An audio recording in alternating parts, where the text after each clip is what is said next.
माता हनुमान जी के परम भक्त बागेश्वर धाम सरकार जी, जो अपने प्रवचन से लोगों को हैरत में डाल देते हैं। आए दिन इनके वीडियोस यूट्यूब पे वायरल होते हैं।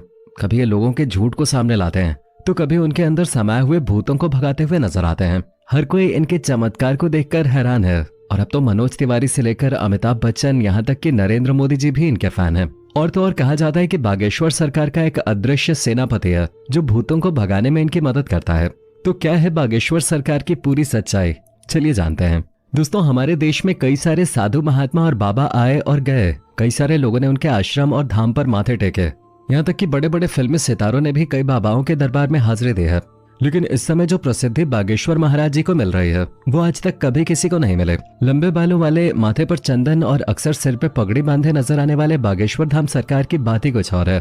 और इस चीज का सबसे बड़ा सबूत बड़े बड़े फिल्मी सितारों का इनके धाम पर आकर प्रवचन और गीत सुनना है। फिर चाहे मोदी सरकार के सबसे दिग्गज नेताओं में से एक और मशहूर गीतकार मनोज तिवारी हो, या फिर साउथ इंडियन फिल्म इंडस्ट्री के सुपरस्टार सुमन तलवार हो, जिन्होंने बागेश्वर धाम आकर बाबा के नाम पे ठुमके भी लगाए और हाथ जोड़कर नमस्कार भी किया। अभी हाल ही में सदी के महानायक अमिताभ बच्चन जी की भी एक वीडियो बहुत ही ज्यादा वायरल हो रही थे, जिसमें वो बैठकर बाबा के कीर्तन का आनंद ले रहे थे।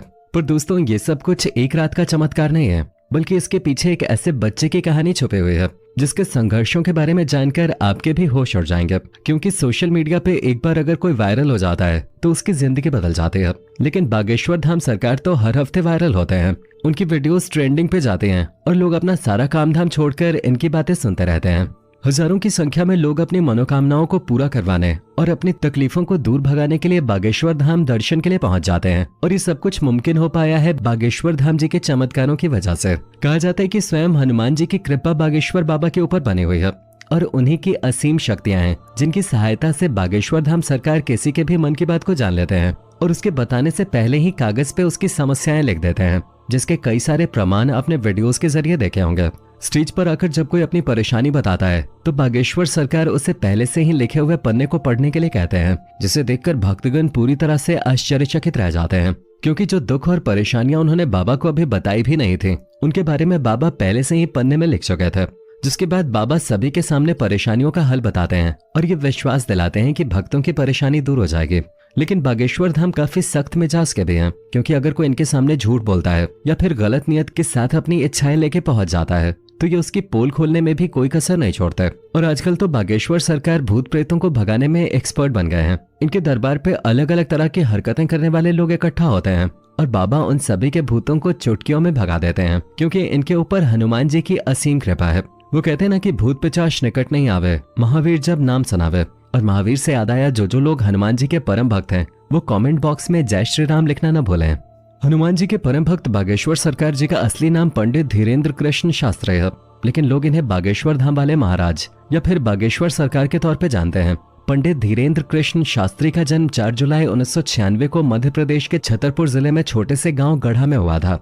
ये एक बहुत ही गरीब पंडित परिवार से ताल्लुक रखते हैं। बागेश्वर सरकार अपने एक इंटरव्यू के दौरान बताते हैं कि जब वो मात्र 9 साल के थे तब उनका मन बालाजी महाराज की सेवा में लग गया था। इन्हें हनुमान जी की भक्ति और उनके प्रेम के सिवा और कुछ भी नजर नहीं आता था।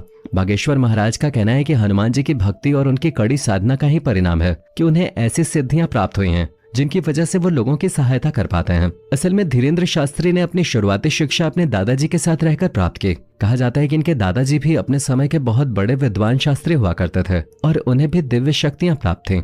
इनके दादाजी भी दिव्य दरबार लगाकर लोगों की समस्याओं का हल करते थे।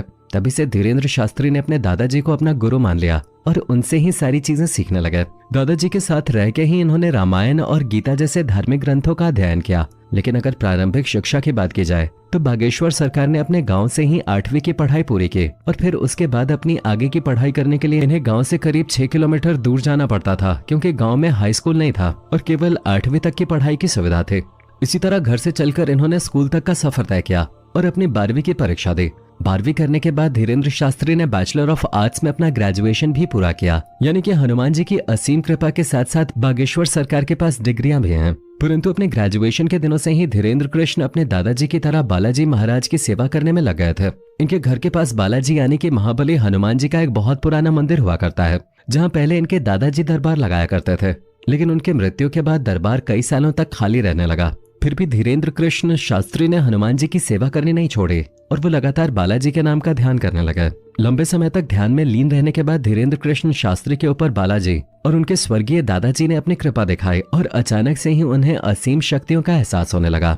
उन्हें महसूस हो रहा था कि वो लोगों के मन की बातों को समझ सकते हैं, वो क्या चाहते हैं, उनके दिमाग में क्या चल रहा है। ये सारी बातें वो बिना कुछ कहे ही समझ जाते थे और उनके निवारण भी बताते थे।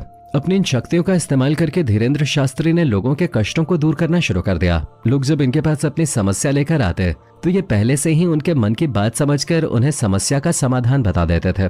धीरे धीरे धीरेन्द्र शास्त्री को यह समझ में आ गया कि उनके अंदर उनके दादाजी की तरह ही दिव्य शक्तियां मौजूद हैं। तब जाकर उन्होंने अपना दरबार लगाना शुरू किया और यहीं से धीरेन्द्र कृष्ण शास्त्री बागेश्वर धाम सरकार के नाम से प्रचलित होने लगे। मंगलवार और शनिवार को अपना धाम लगाकर ये भक्तों के दुख तकलीफों का निवारण करते। जिनकी अर्जी लगती थी उन्हें बागेश्वर धाम अपने पास बुलाते और उसकी समस्या को उसके बिना कुछ बोले ही सवाल और सवालों का हल एक पर्ची में लिख देते, जिससे लोगों का विश्वास बागेश्वर धाम के ऊपर और भी ज्यादा दृढ़ होने लगा।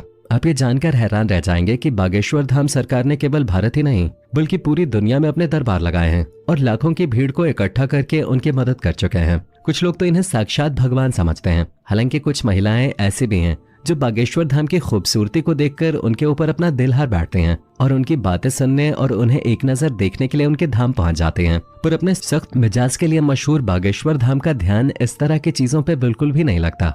वो दरबार में आने वाले हर एक शख्स को अपने बच्चे की तरह मानते हैं और उसी प्रकार से उनसे बातें भी करते हैं।